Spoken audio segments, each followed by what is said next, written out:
Capital Investment Committee will come to order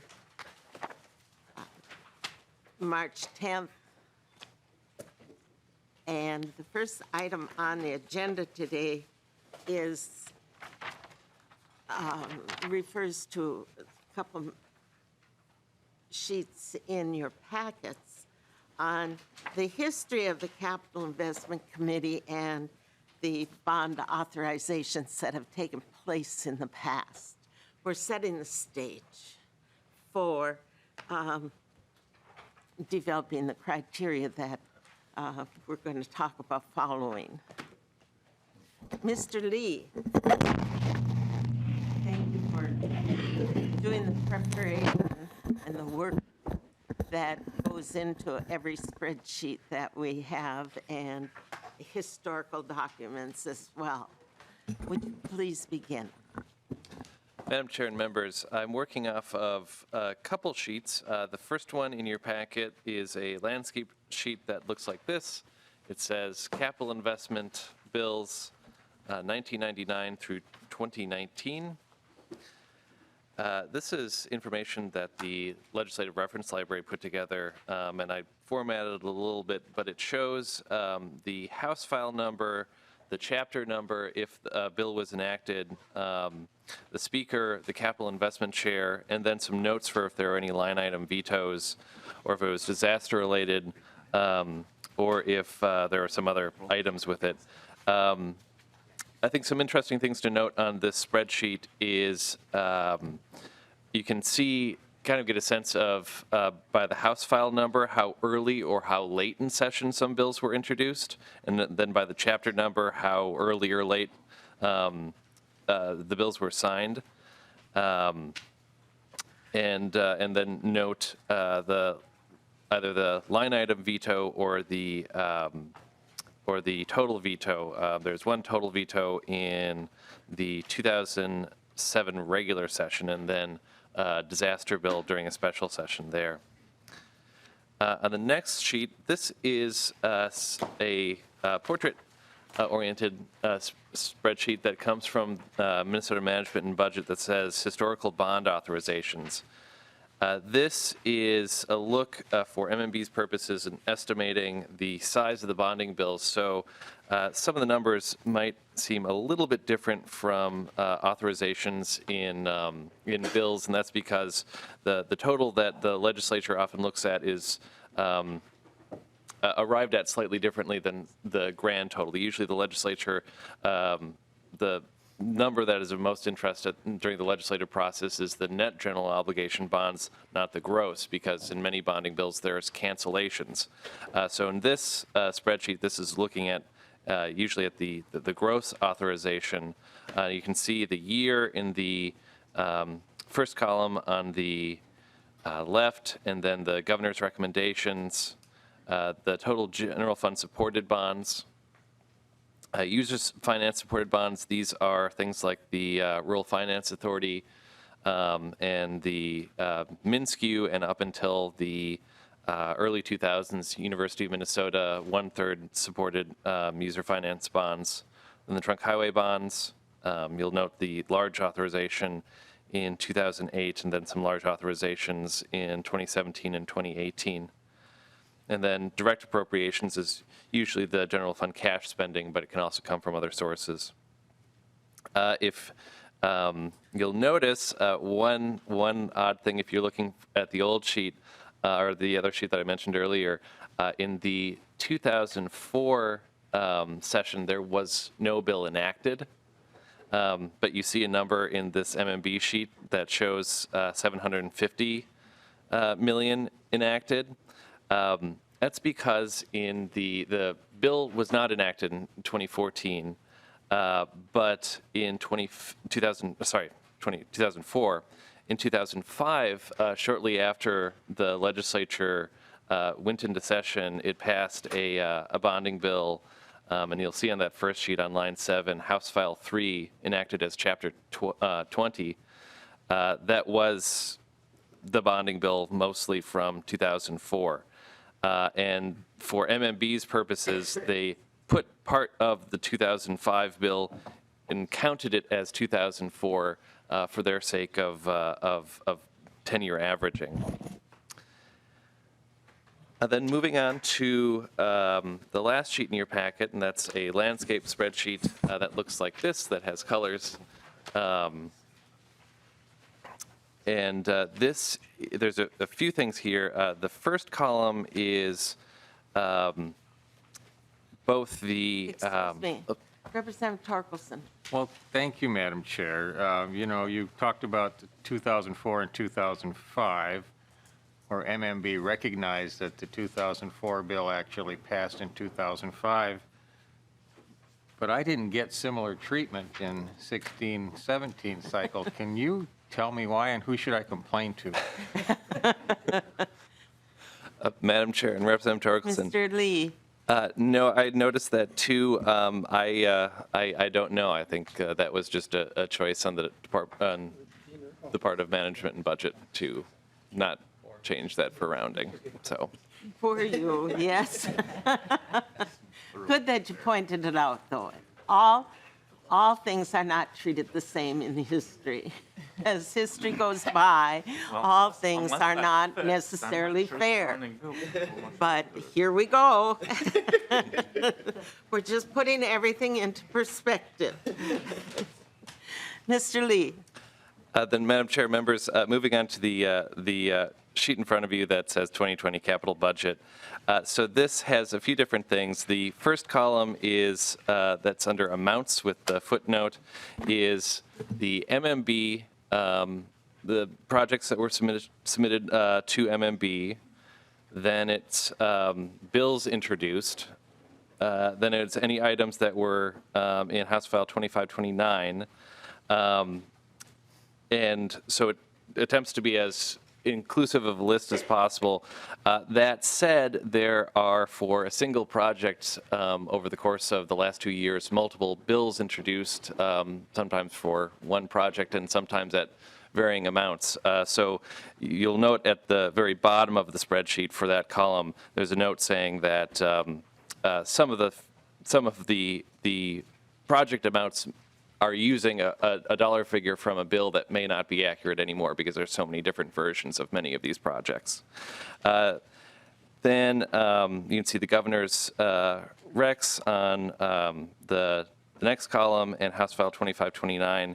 And then there's an additional column that's 2529 plus the governor's recommended level of some items and also some additions. The additions you can see throughout the spreadsheet are slightly grayed.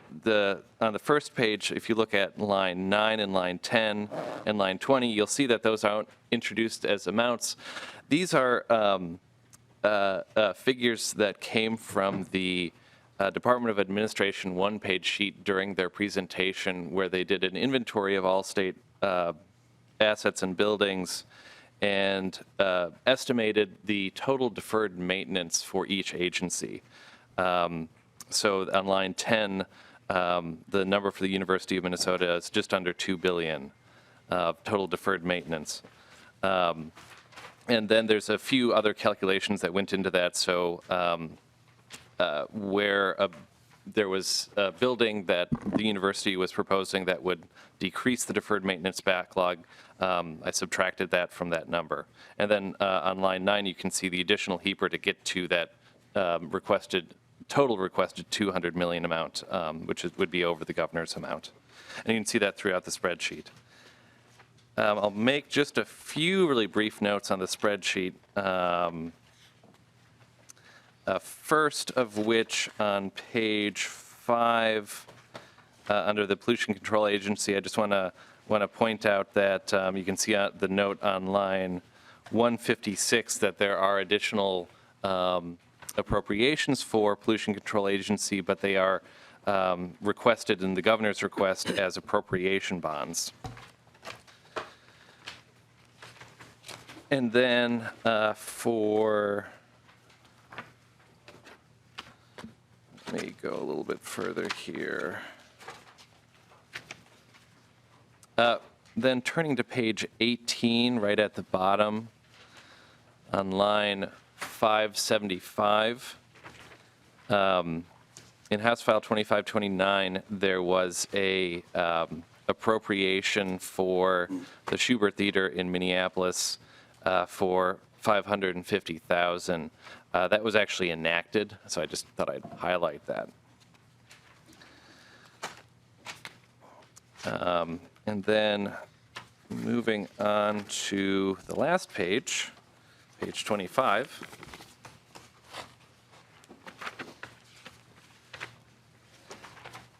So a brief explanation of the totals page. So this lists all of the totals by fund. You can see GO bonds on line 748, and then a subset of GO bonds specific to local roads and bridges that essentially act just like other GO bonds on line 749, and then user financing, general fund spending or requested general fund amount, trunk highway bonding, trunk highway fund appropriation bonds, and then a grand total on line 755. And then the next three lines are sort of displayed here for purposes of the mechanics of some of the back of the bill language necessary for figuring out how big of a bond sale or a bond sale expenses are necessary, and some of those more technical numbers that are in the back of the bill. But usually the number that is paid most attention to is the bottom one on line 773. That's the net GO impact. And so you can see the governor's number at about $2 billion, and then House File 2529 at 1.5, and then the 2529 plus additions at 5.744 billion, and quite a lot of those additions are the total deferred maintenance amounts. So you can see that 2529 is larger than the total requested amount, and that's mostly because of that several billion in total deferred maintenance. And this, the last column is not a bill draft that exists, and it's just a kind of showing the math of what would happen if you added those amounts in. And then I'll just make a quick note. You can see on the bottom of the page that the last note, the governor's recommendations, because the bill language isn't released yet, there are some choices in where some of the local projects were placed, and how certain things were counted. So that might be different once the language is out, but this is sort of a best guess. And everything is fluid, right? Representative Torkelson. Thank you, Mr. Lee, for your presentation. So how much bonding capacity is built into the current budget? Mr. Lee. Madam Chair and members, the base budget assumes about $755 million in general obligation bonds. And that is arrived at as the rolling 10-year average of even and odd years that the legislature has authorized in bonding. So that's the number that MMB comes up with. So that's what's built into the budget. So essentially, if you were just to use the base budget, that would be the number where you wouldn't have to have any additional debt service. In terms of debt capacity, that more relates to the debt management guidelines. So the debt management guidelines restrict the amount of debt that can be authorized by the amount of principal that is outstanding. And under that scenario, under the most recent MMB forecast, they assumed a maximum new debt authorization within debt guidelines for the 2020 session at $3.5 billion. And then some other authorizations going into the future, but essentially that plus high authorizations in the future would get up to the cap for debt guideline 1 by 2024. Representative Torkelson. Thank you, Madam Chair. Thank you, Mr. Lee. Now, last year, we did a limited amount of bonding. How does that impact that budget situation? Is there any carry forward from unused capacity last year? Mr. Lee. Madam Chair and Representative Torkelson, so yes, the legislature authorized a little over $100 million, and that was about $1 million less than the rolling average for the odd year. And so what that did was MMB then decreased their assumption for how much would be spent in odd years based on that 10-year rolling average. But in terms of was there money that, because the legislature didn't spend up to that, assumed about, I think, 250 million in the even year that is left over. No, when the end of session budget comes out and then the or November and then February forecasts, because the legislature didn't enact that amount, essentially that doesn't get saved anywhere. It just kind of goes to the bottom line and is assumed going forward as being part of the general fund balance. Okay, Representative Final Torkelson. question. So to do bonding beyond 755 million this year, we would need a budget adjustment to supply the extra resources needed to service those additional bonds. Mr. Lee. Madam Chair and Representative Torkelson, the target would have to be higher than the base. Representative Erdahl. Thank you, Madam Chair, and along the lines that Representative Torkelson has been pursuing, you're giving us a lot of figures, Mr. Lee. Now, in the odd year of the biennium, well, let's just say the first year of the biennium, the average GO bonds are how much over 10 years? Mr. Lee. Madam Chair and Representative Erdahl, let me just make sure I have it. So it is for the even year, 240 million. For the odd year, 755. And those numbers fluctuate based off of a rolling average of how much the legislature enacts. So if the legislature doesn't enact a bonding bill, that will affect that. Or if it enacts something higher, that will affect that. Madam Chair. Representative Erdahl. So over the last 10 years for the biennium, we are just under $1 billion in an average GO bonding. Mr. Lee. Correct? Madam Chair and Representative Erdahl, I think that's pretty close. I have done a spreadsheet on this. I'd want to double check that. Well, thank you, Madam Chair. Well, I was just adding up. If it's 240 the first year and 755 the second, it's just under $1 billion. And we budget in debt service for the biennium at what amount? Mr. Lee. Madam Chair and Representative Erdahl, so MMB assumes that the legislature will enact a bonding bill, and that's where the 10-year rolling average amounts come in.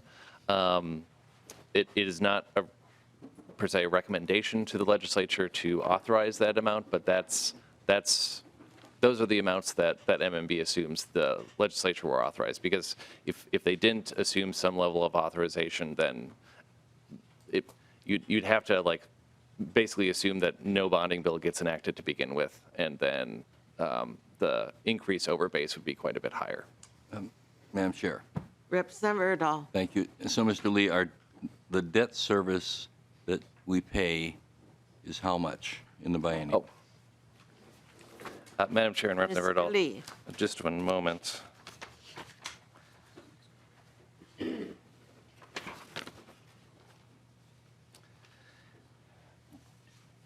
Madam Chair and Representative Erdahl, over the 2020-2021 biennium, the debt service is under the current forecast that assumes a $755 million bill this year, and kind of counting what was enacted last year, is $1.13 billion for the biennium.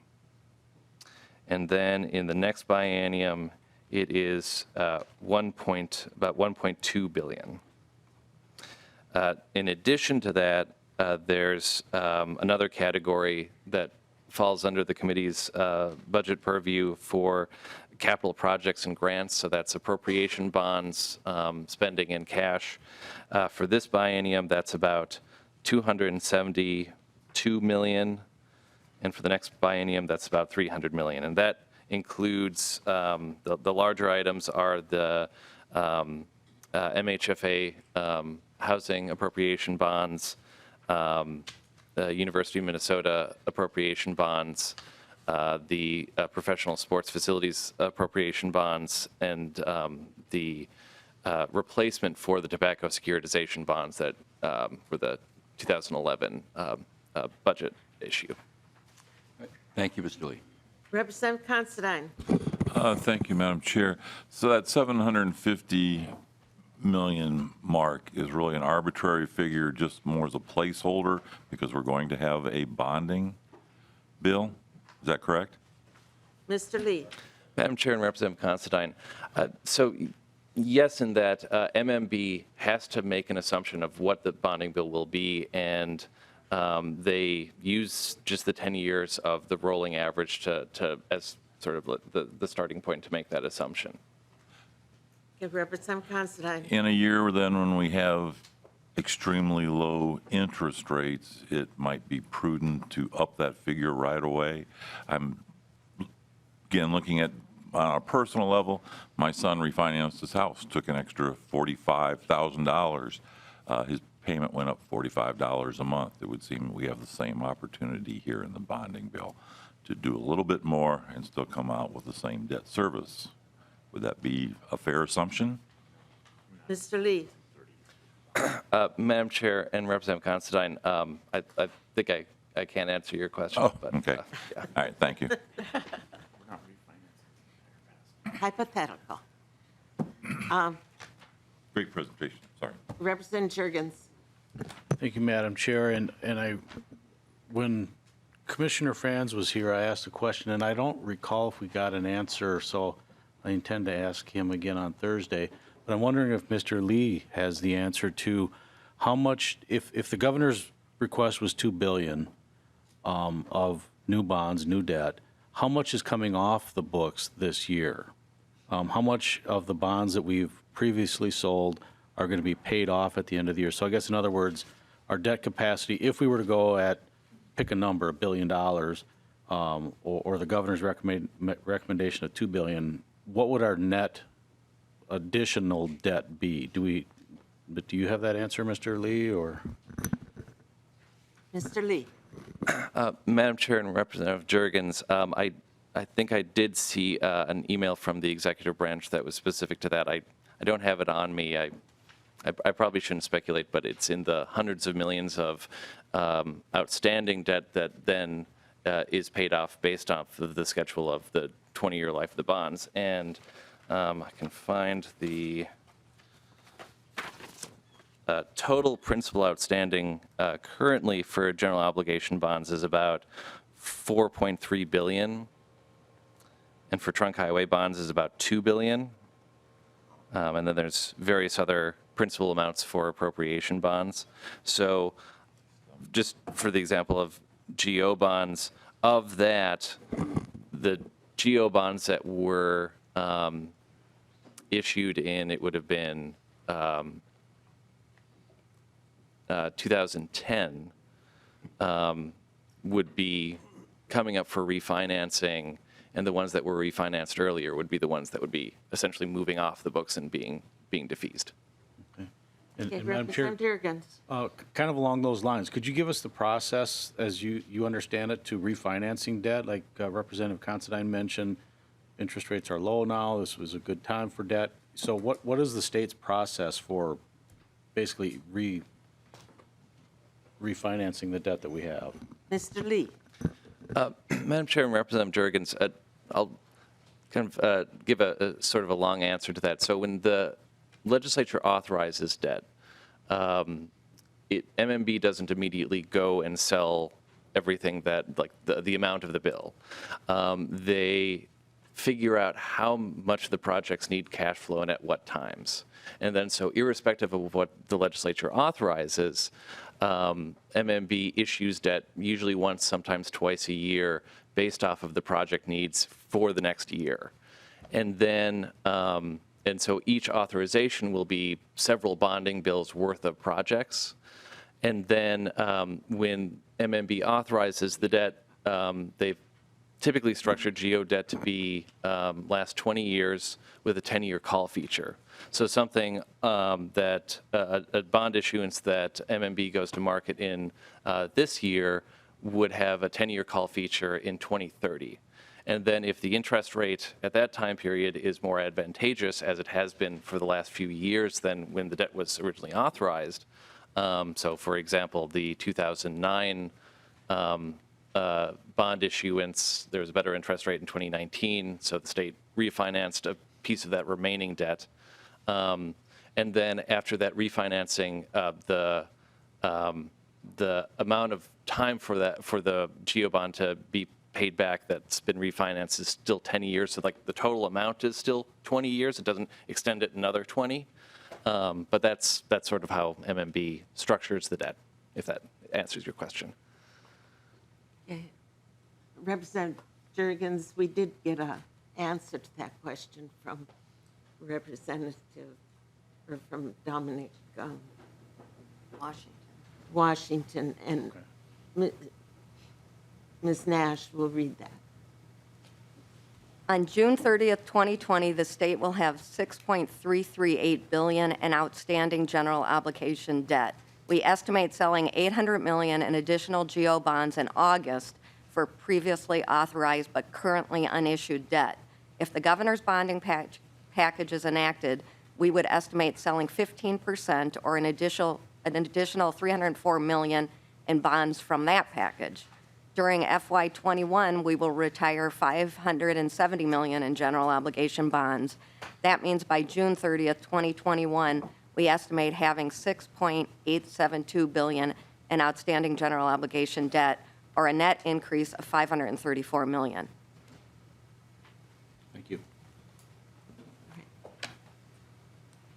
Any other questions? Mr. Representative Erdahl. Thank you, Madam Chair. And Ms. Nash, could you send us that out in writing, what you just said, please? Yes. Any other questions? Thank you, Mr. Lee.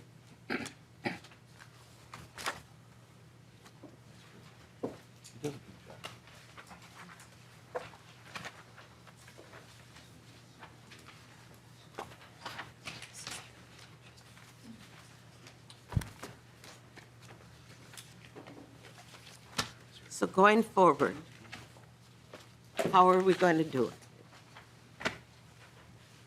Last Thursday, I had a meeting with the DFL representatives of this committee. Yesterday, during roll call, the long roll call, I had a meeting with the Republican members of this committee. And we talked just in general things of how we were going to go, how we were going to proceed. And I got the impression that we were all eager to, well, maybe not eager, but we were all ready to begin cooperating on developing a bill for the people of Minnesota from this committee.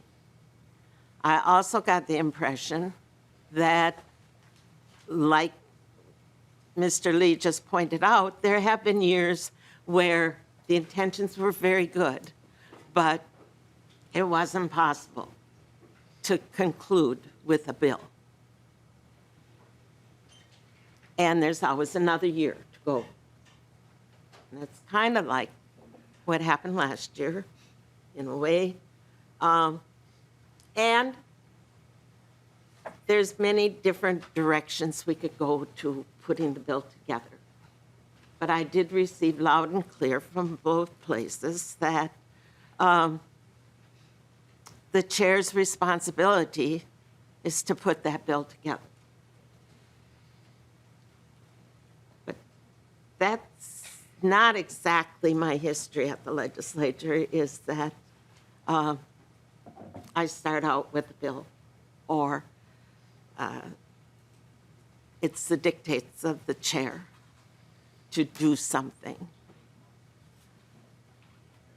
I think the process is of ultimate importance, where there's ownership by committees.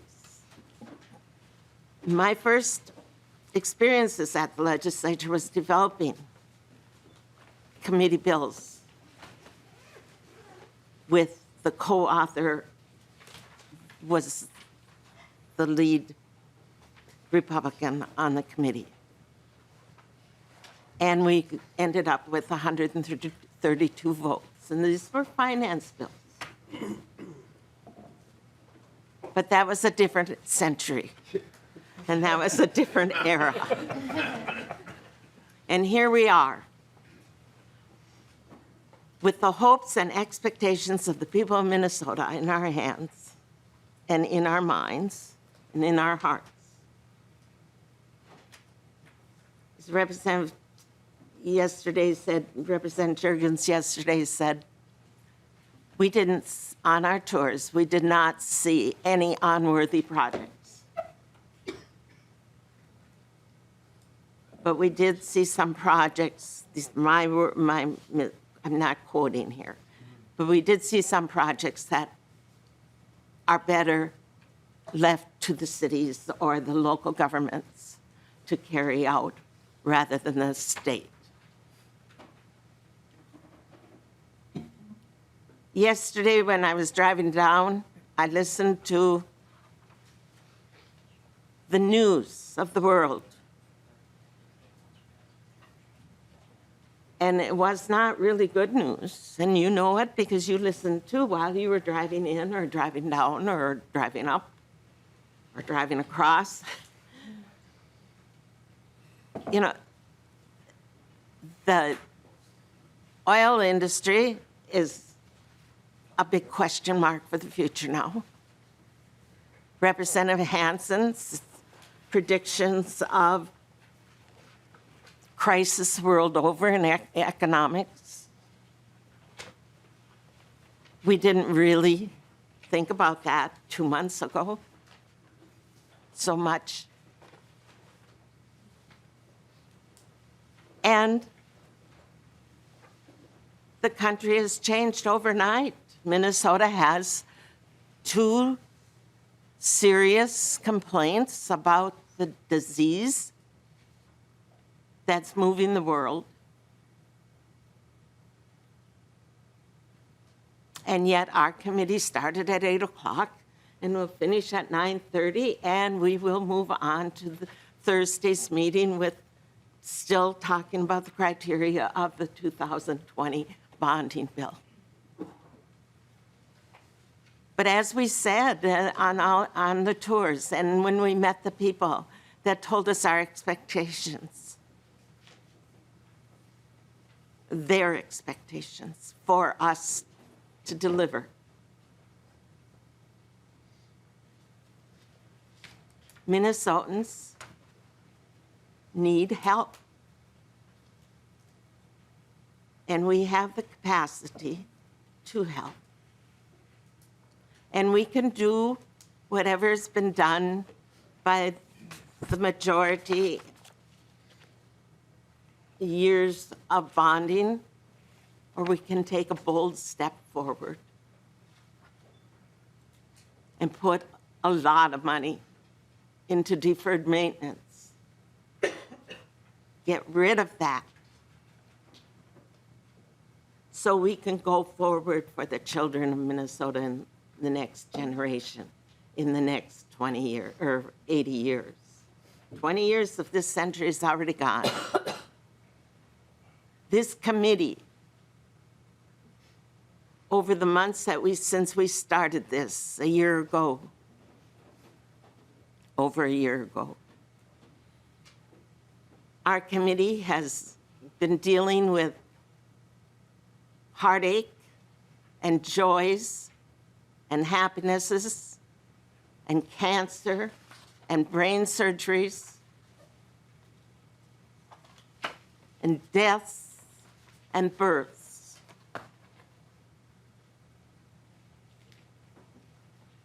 Representative Kogel's baby is a toddler now. Josh Heinzman's youngest is a big boy. Representative Hassan's baby isn't sleeping through the night yet.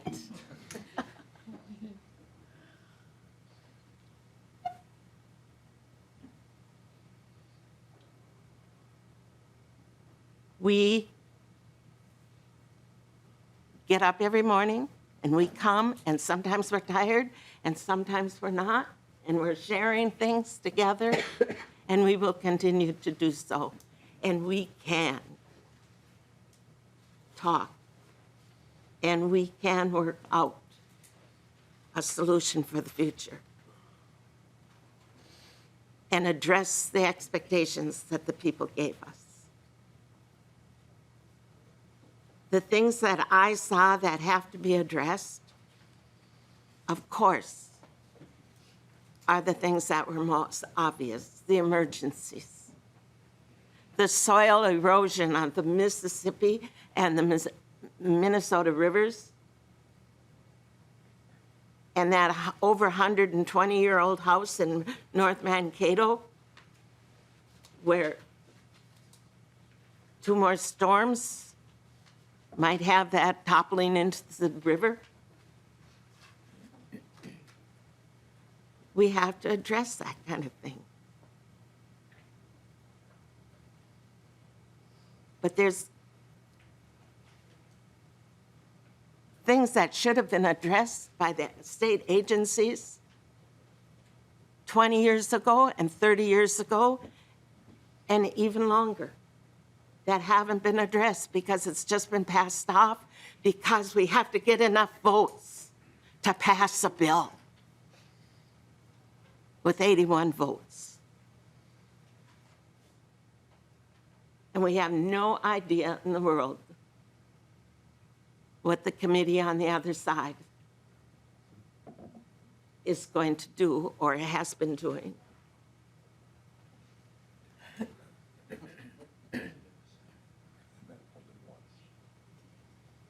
And so there's no inkling of what they're doing. And so we have to go forward and be bold. Or at least produce something, in my opinion.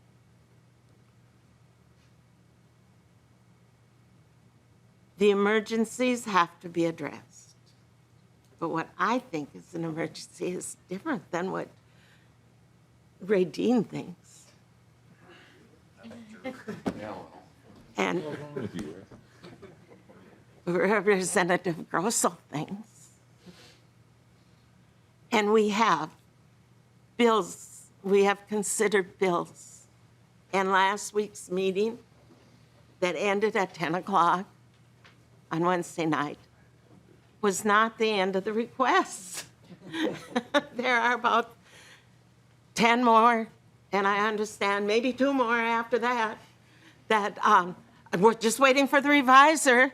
It's coming down from the revisor's office. I don't know when they went to the revisor's office, but it's really an emergency and you've got to hear my bill. So we've got maybe 12 bills left that we will hear. But how does that balance? How do the 2529s balance with the new bills that we heard last month and last week, and especially last week with the people's requests that came before us in their 4-minute time periods? But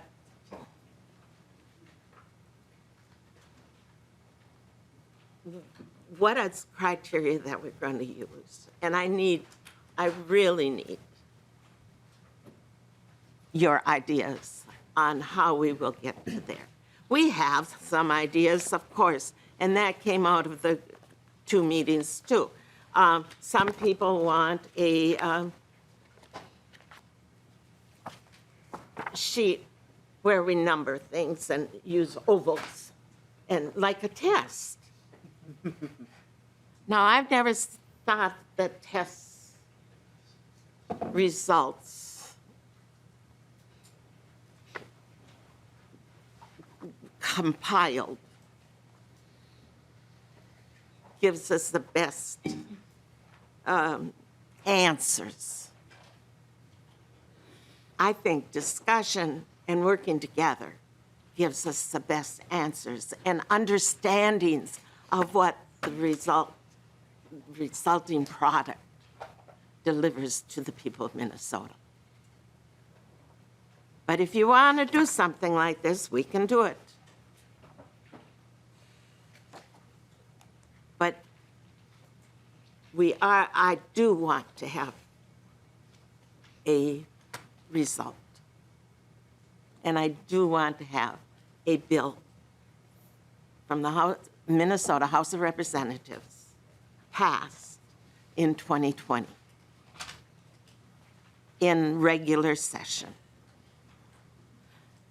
and completion by the speaker's date of April 3rd. So that's my start to this discussion. Representative Erdahl. Thank you very much, Madam Chair, and we we do appreciate your commitment and your efforts and your sincerity in trying to put this together. And I want to assure everyone that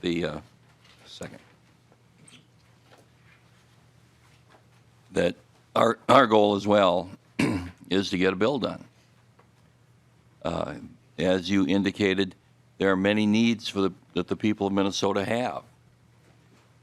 And particularly starting with the emergencies, we have to address them. But where we will differ is how big the bill should be. And, I taught for a long time how government works, how we put a bill together. And then I got here and discovered that it's not exactly how it works. And so there are a lot of different paths to get to the end. And from my standpoint, I look at how to get there. This is what we need to do. What is the best way to get there? Or the best way that we can get there, which is not necessarily the best way. And so, what we come up against is this. We do have all of these needs. We do have historical precedents on what we do. Can we go above those precedents? Should we go above those precedents? How much debt do we wish to encumber for the people of Minnesota? And as we look at that,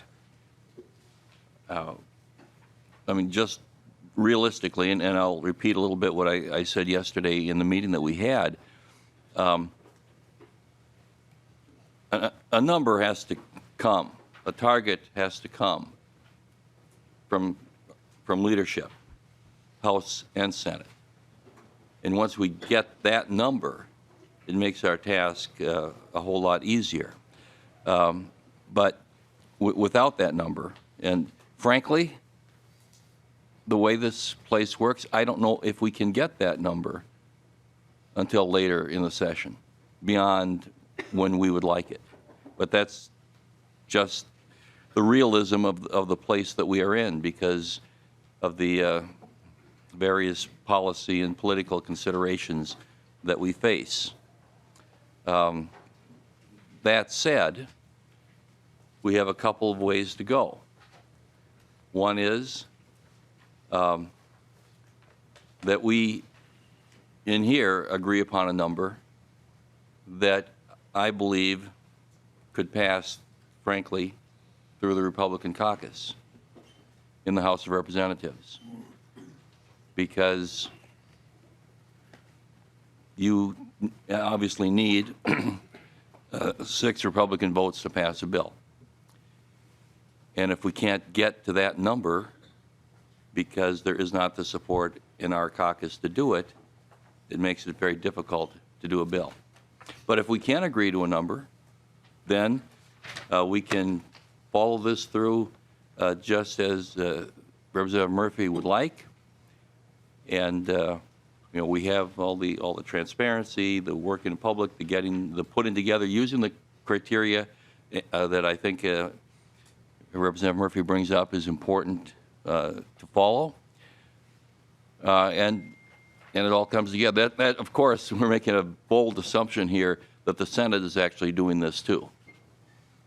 And so far, I think they've had one meeting. So they've got a ways to go, but I remain confident that they will do this.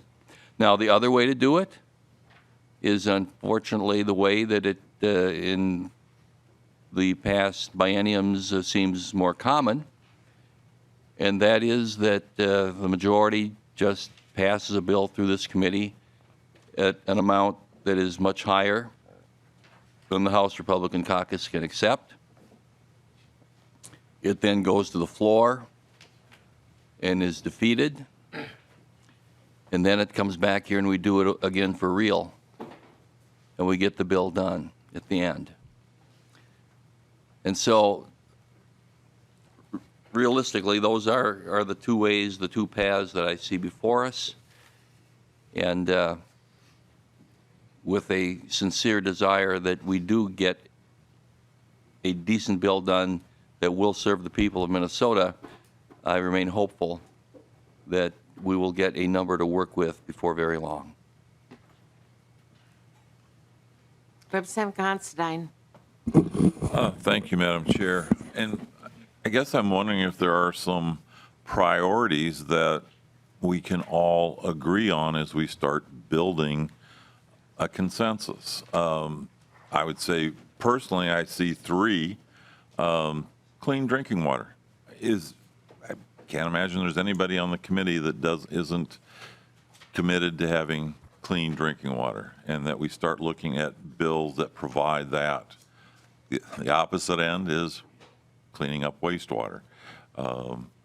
We have a tremendous resource in Minnesota in water, and we have abused it for decades. And I think those would be two of my top priorities, is that we start looking at bills that deal with clean drinking water, clean wastewater. I think those fall under a lot of the emergency bills. And frankly, the third one, going back to what Commissioner Frentz said, which is the state infrastructure projects that could threaten our bond rating. I may be the only person that's really concerned about the bond rating, but they mentioned that would have cost us an additional $48 million in just interest on the last bonding bill if we had not had that AAA bond rating. And there is nothing that irritates me more than paying money in interest. So state infrastructure projects that protect that bond rating is something that I find rather compelling. And I'm wondering if there are other things that people would like. Obviously, I don't have everybody's priorities in mind here. Those are my three, and I'm wondering if there are other folks that would like to express that we could start working on some things that they consider to be a priority. But mine would be clean drinking water, wastewater, and state infrastructure projects protect that bond rating. Thank you, Madam Chair. Representative Bennett. Thank you, Madam Chair. And just to piggyback on Representative Considine, good thoughts there, and reiterating what we kind of talked about yesterday in our GOP meeting. I would love to see our projects organized into major groups like infrastructure, water quality, HEAPR projects, so that we can kind of get a handle on how much money are we looking at with water quality. Because I do believe, Representative Considine, I agree with you. I think we can come to consensus that those kinds of things are bipartisan. Roads and bridges are infrastructure, and we can just come with some major categories. And then kind of the other category, we talked about that yesterday, the nice things that maybe aren't emergencies. I don't know if that's called a category or not, but I think that would really help us as we start sorting through to see, how much money do we have in these different areas? How would we like to organize those categories? That would be a good start. Thank you, Madam Chair. Thank you. Representative Sandstedt. Thank you, Madam Chair. First of all, I haven't been on this committee for years and years and years. This is still a relatively new committee for me. But as I sit and listen to the requests for projects, and I think we're in this biennium up over 200 bills that we've heard, and total requests around between $8 and $10 billion, I think is the last I heard, is the to-date requests that we've had. And I listened to Representative Erdahl's talk about the need for a number, a target. Certainly those are really friendly parameters to work in and things that we understand. But I'm trying to think about this in a bigger way too. I don't think there's anybody at this table who doesn't understand that a number means dollars, dollars means spending. And I think we get stuck in the mindset of spending. And I'm trying to look at this as not just spending, but really investing. And there's a difference between spending and investing. And what has become clear to me in my time on this committee is that the state has underinvested in too many things for too long. And that is why we are seeing upwards of 200 bills and a dollar figure request between $8 and $10 billion. And we're seeing for sure emergencies bubble up. And I think both sides are talking for sure about things like wastewater, clean water. We're seeing some commonalities, and that goes back to underinvesting. And we're at a really pivotal time right now in our economy. Certainly, we're feeling a sense of uncertainty.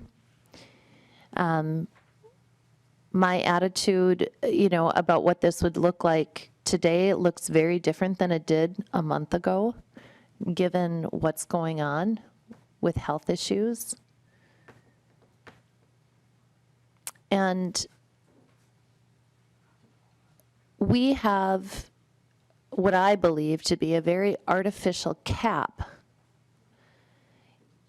that historically the Capital Investment Committee has operated under.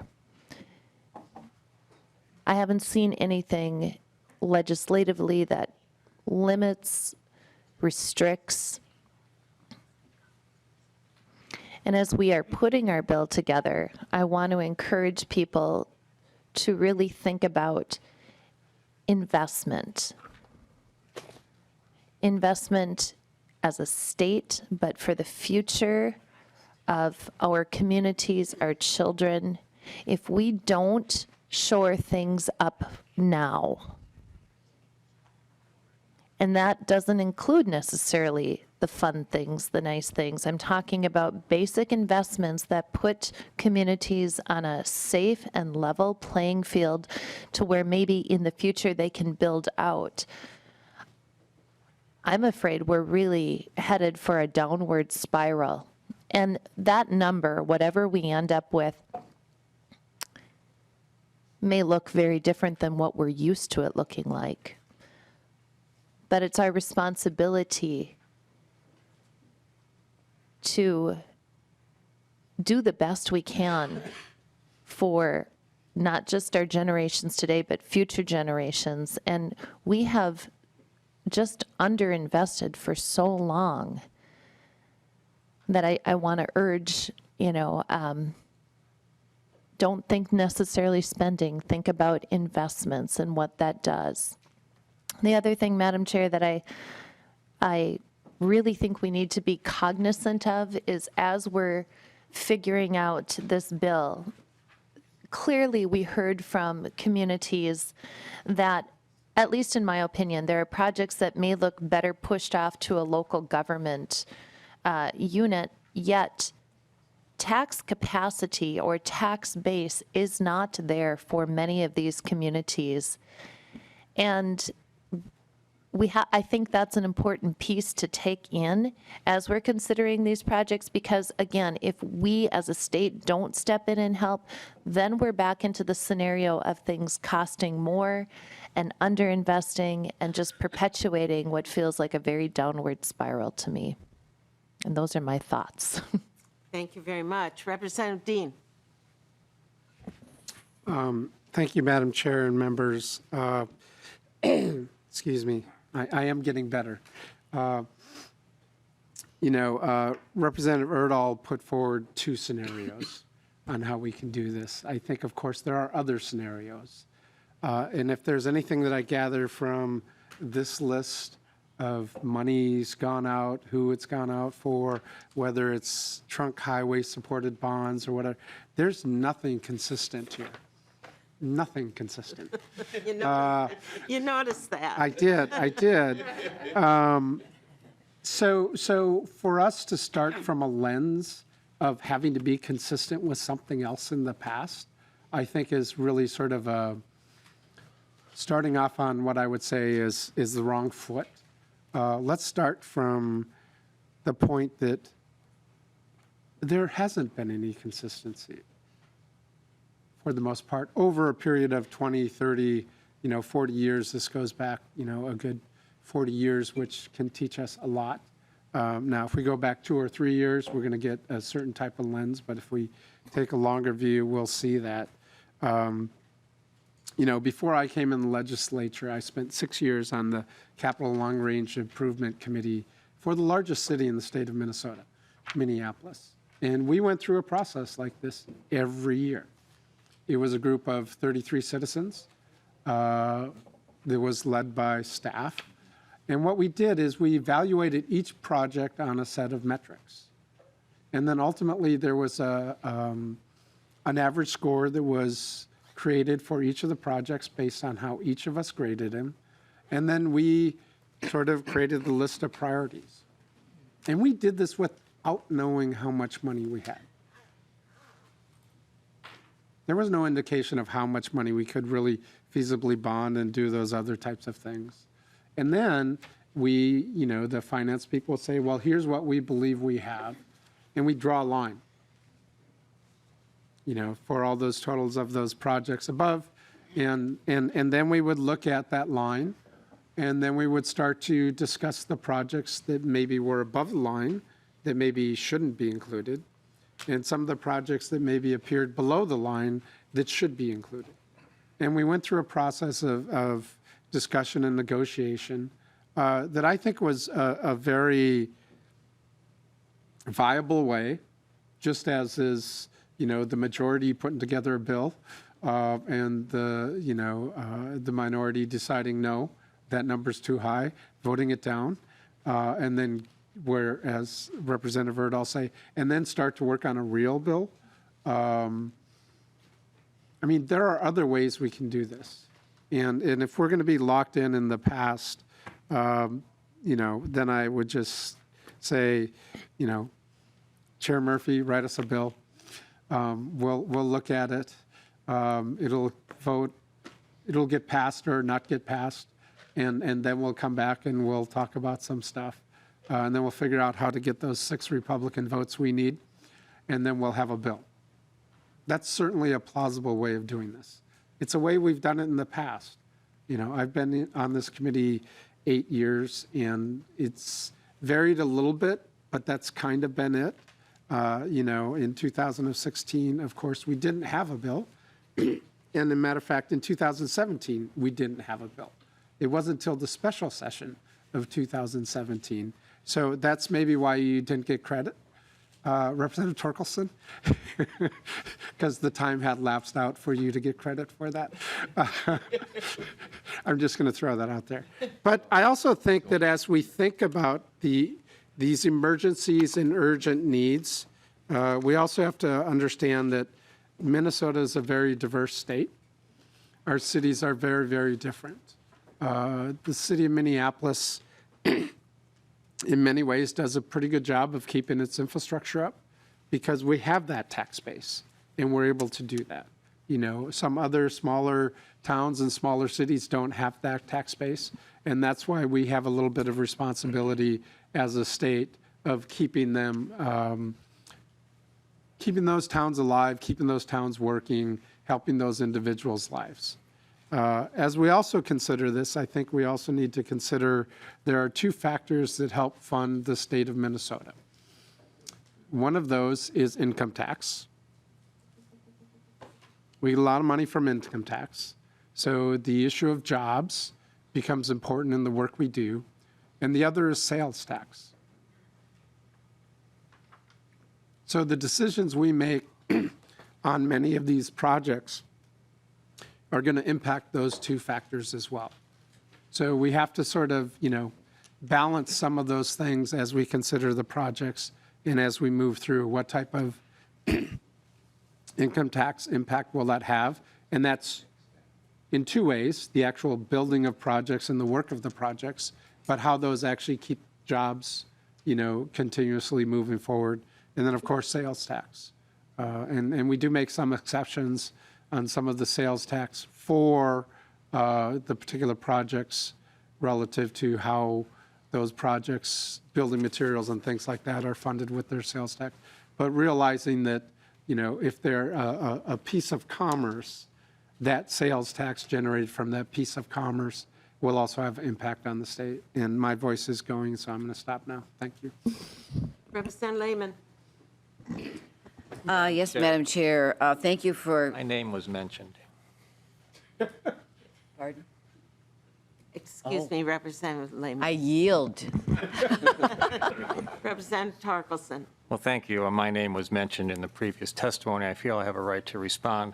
I will say clearly and concisely and factually that we did have a bill in 2016. It did pass off the House floor, and we did our job. That bill also passed off the Senate floor with an amendment. Now, the amendment, of course, caused the bill to fail to get to the governor's desk. But we did have a bill, period. I appreciate the clarification, Representative Torkelson. Representative Lehman. Okay. Okay, thank you, Madam Chair. I appreciate the conversation. I appreciate you allowing us all this time for input to you. I do agree with the thought that the chair probably has the most information and the ability to put together the first draft, and I would encourage that. But in doing that, I know yesterday we had a conversation about the fact that we have heard 200 bills. We've got so many projects. Representative Sandsteed's projected something like $8 to $10 billion in projects. It's kind of hard to get your hands around.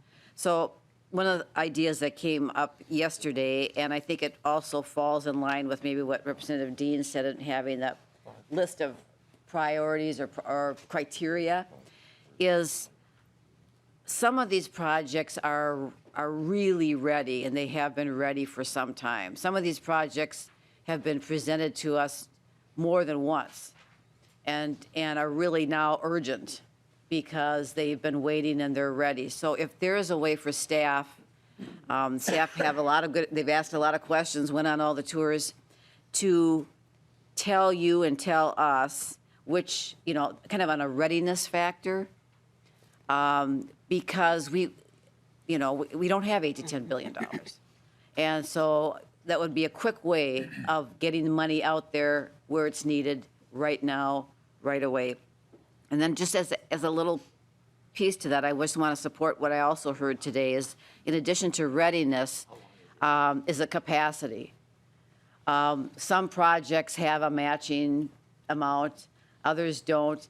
It would be good to know, you know, which projects actually have the capacity to be done separately, or which really needs a state investment in order to make it happen. So those are just two things I think that I would advise that would be really helpful in decision-making. Thank you, Madam Chair. Thank you very much. Representative Lee. Thank you, Madam Chair. And just to continue on the same line of Representative Sandstad with regards to investment, I want the committee to consider, the investment that we have made in communities throughout the state of Minnesota, especially in a state where, I think we're considered economically one of the top state in the nation. But when we look at the disparities that we are seeing in our communities of color are lagging behind. And I think that when we look at investment and capital investment, we should really think about expanding beyond geographic communities, but actually look at, cultural and racial communities and how are we investing in them. And I have heard from different community groups from districts throughout the state that are from Democratic and Republican districts about how they are reaching out to their local electeds and they are not getting the response that they need or are not getting the attention that they deserve. And so when we think about the investment that we're making and as we move forward in the process, I would urge the committee to consider what are the investment that we are making into these cultural and racial communities so that we all could thrive as a state of Minnesota and not leave anyone behind. Thank you, Madam Chair. Representative Pearson. Thank you, Madam Chair. A lot of great things are being said here, and again, I think my brain still wraps around the size of the comprehensive bill, and Representative Considine again acknowledges the low interest rates, which has been a focus of the argument for bringing forward as large a bill as our state capacity can manage. I still feel like one question that I was asking in the committee meetings prior to this with various commissioners of what the impacts of our labor force and what the impacts of the costs of these projects are going to be in relationship to the size of a bonding bill. I think we're all very supportive of some very specific projects, but even if we so narrowly focus our attention to, say, clean water, is there a limited amount of workforce in that arena where if we overfund that specific subcategory, the costs of all of those projects go up, 20, 30%, which more than negates the low interest rates that we've been talking about. So I still feel like, and I don't know if it's kind of briefing the Department of Labor of what my question or what my request for information is and having separate meetings on that individually or in committee. I just do feel like as we discuss the size of a bill, we're hearing throughout the rest of the state of Minnesota the workforce shortages and the impacts that that's having. And it doesn't just impact the projects that we're talking about in this room. It's going to also impact the private sector and the costs to the jobs and the projects that are being done in the private sector as well. And can we handle that? Will there be negative consequences that we need to be vetting and talking through in the legislature now so that we can address that and maybe more appropriately balance the bill within each of these subcategories so that we can maximize that workforce and make sure that we're not overspending in one area on projects that are going to deliver fewer results with taxpayer dollars. Thank you. Representative Lilly. Thank you, Madam Chair, and members. I've really enjoyed being on the committee a couple cycles here now, and the various chairs and efforts, and I find it super fascinating. And we have a beautiful state, and we've been from one end to the other just this year again, and just through the years, and just seeing so many. I got to be honest, there's been other years that some projects really have not, you'd get on the bus and we'd all kind of look at each other and we'd kind of go, well, maybe not that one.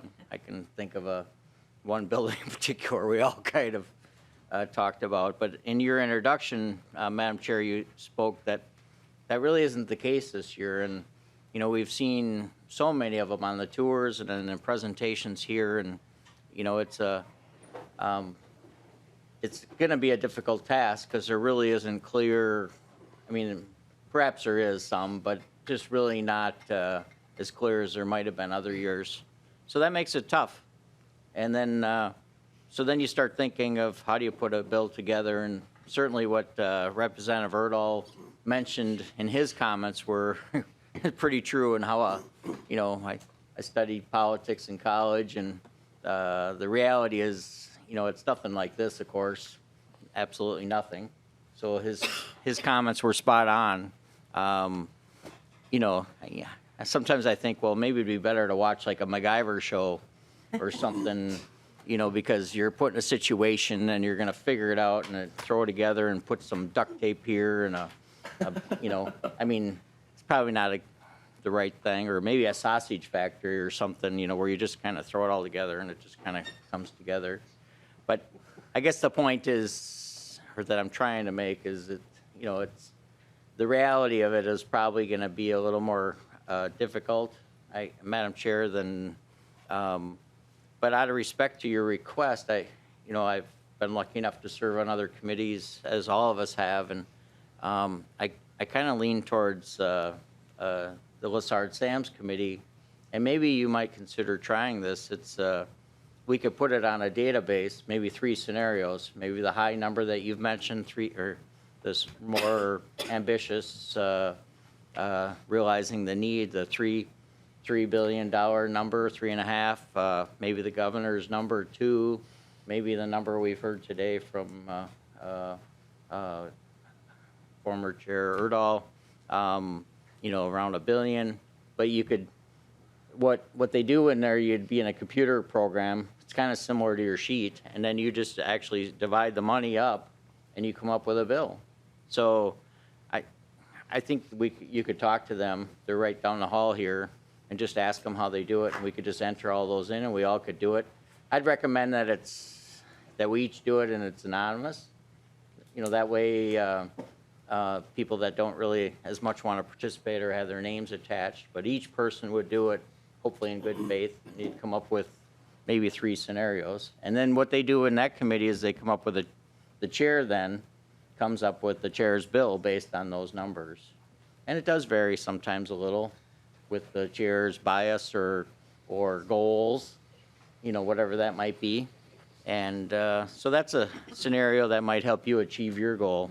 But, you know, I was thinking originally that, you know, like in years past was a little easier because you'd see bills that were really bad. So you could kind of maybe put a list and say, well, those are bad. And then we've heard today that these are must-haves, like some of the water things. So those are easy. And then you kind of build from there. But I guess my advice would be maybe to look at, walk down the hall and talk to Lessard-Sams and see if that computer model might be something that we all could participate in. And again, not attach names to it, but each committee member would have a opportunity, and then you would look at that and develop your own bill from there. But anyways, that's just kind of a comment. Thank you. Representative Hansen.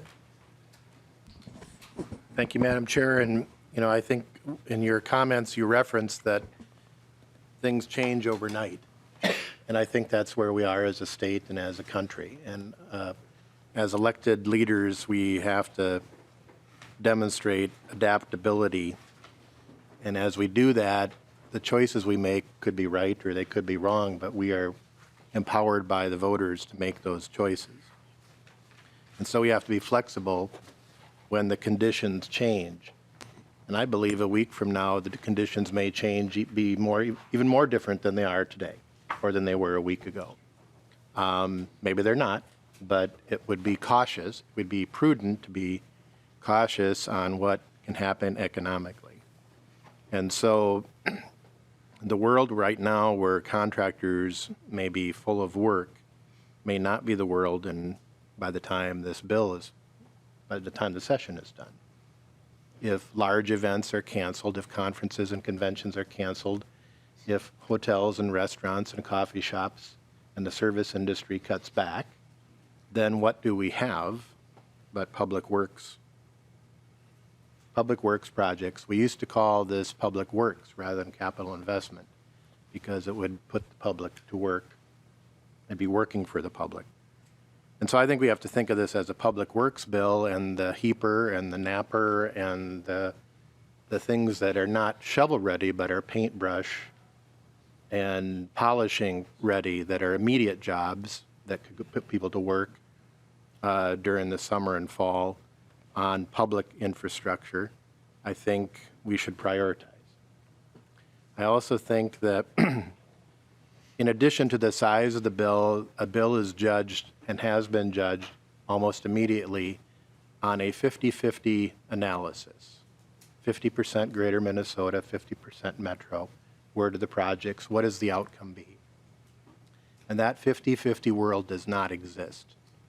We are in a 1/3, 1/3, 1/3 world of Greater Minnesota, suburban, regional centers, and the core cities.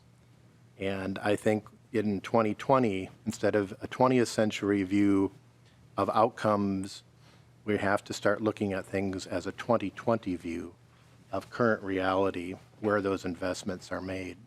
Because frankly, some areas of the state have been ignored.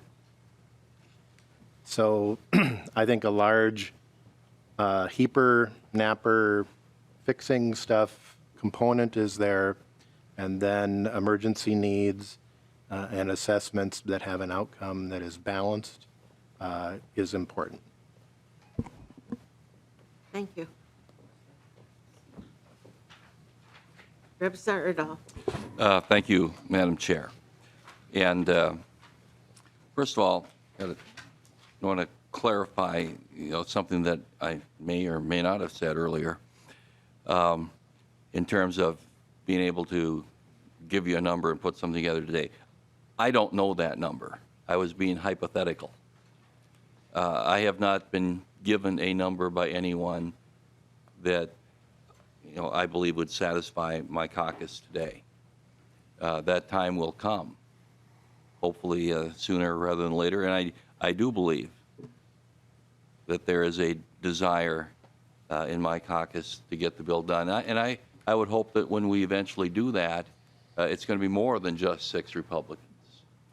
I want this to be a bill that more than half of the caucus can vote for.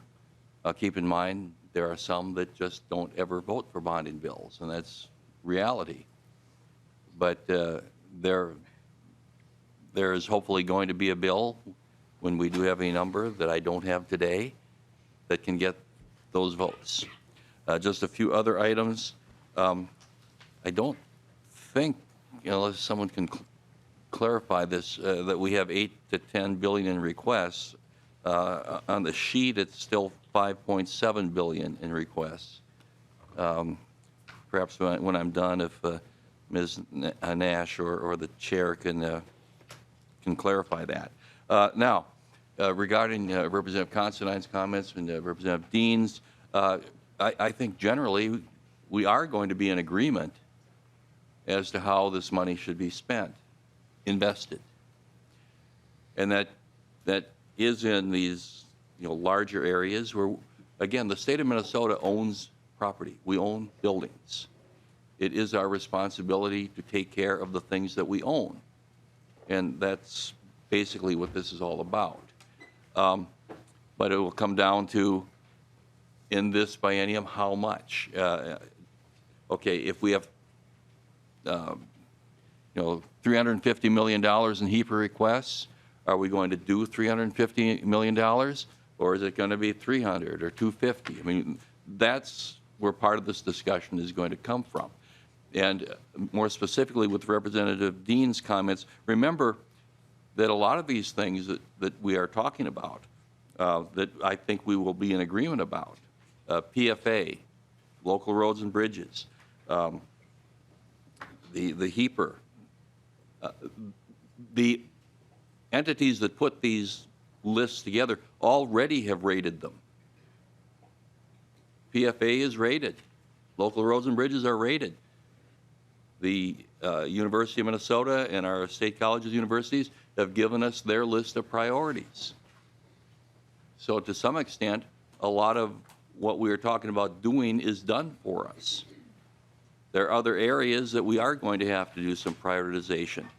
But I think we are going to be largely in agreement on these large buckets of money where we may be doing our spending. Also, there's another tax that you mentioned. You did not mention property taxes. And that plays in largely as well. Because if the state of Minnesota, for example, does not step in and do some of these projects, local entities will have to do them themselves. We have streets in many of our greater Minnesota and urban centers where I was continuing, where under those streets, we have pipes that were installed in the 1930s, 40s, and 50s. And they're breaking. And they need to be fixed. And that's partly what PFA does. And if we don't do them, then the taxpayers of those local communities will. And their property taxes will increase. I guess those are the main points that I wanted to make in my little summary here today, but I think as we go through the process, we need to consider those things. Representative Jurgens. Thank you, Madam Chair. And before we run out of time, I want to go off topic just a little bit and acknowledge the pages that are sitting in today and welcome you all to the Capitol. I hope you enjoy your week. There's not a lot. They should. What we could have be them? more exciting than this? Just about anything. There's not a lot that can be said that hasn't already by my colleagues at this table, but there are, a couple things that have come to mind, and I think that we can agree on categories. I think we can agree that wastewater treatment is important. I think we can all agree that HEPA projects are important.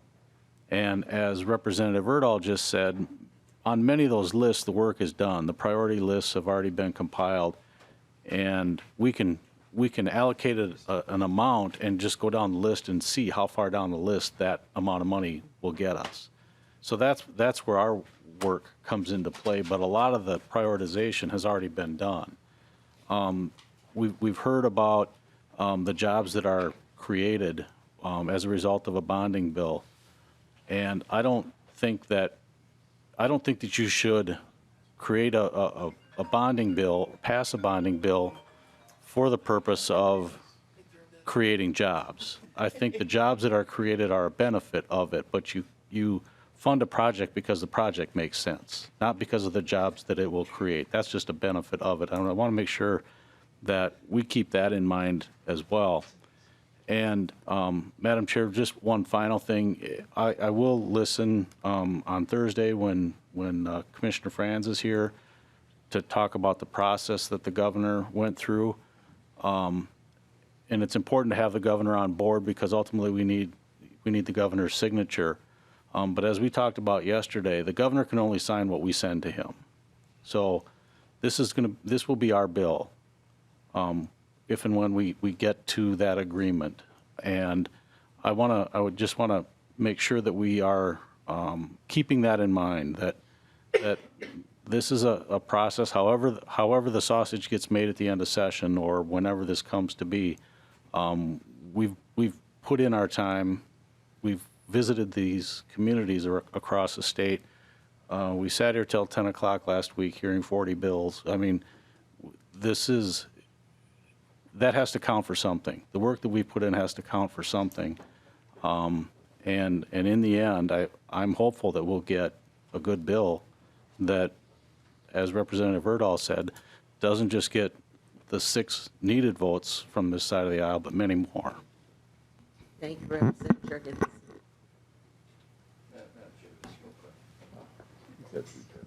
Representative Erdahl. Now, I did turn my phone down. I can't help it. Turn it off. I did. Silent mode. off.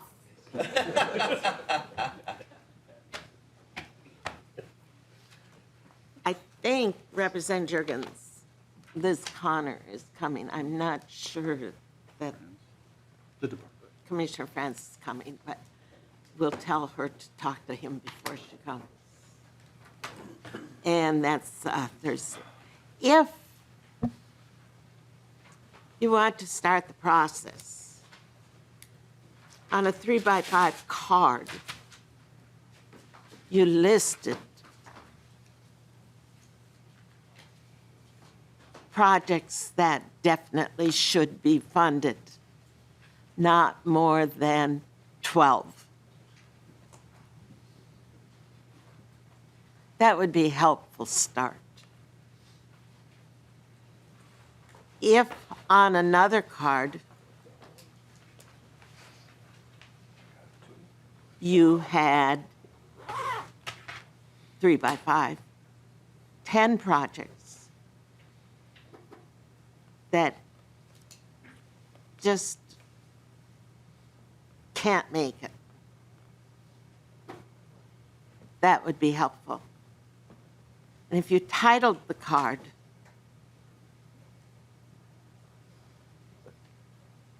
yes,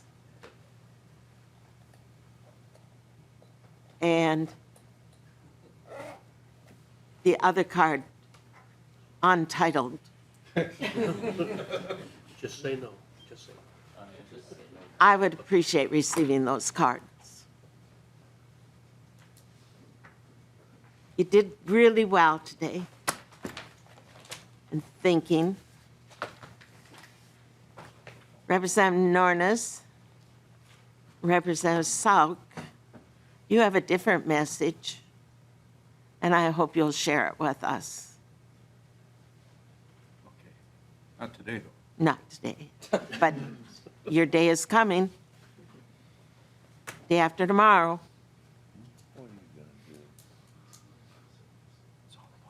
It's your big chance. Thank you very much. This meeting is adjourned.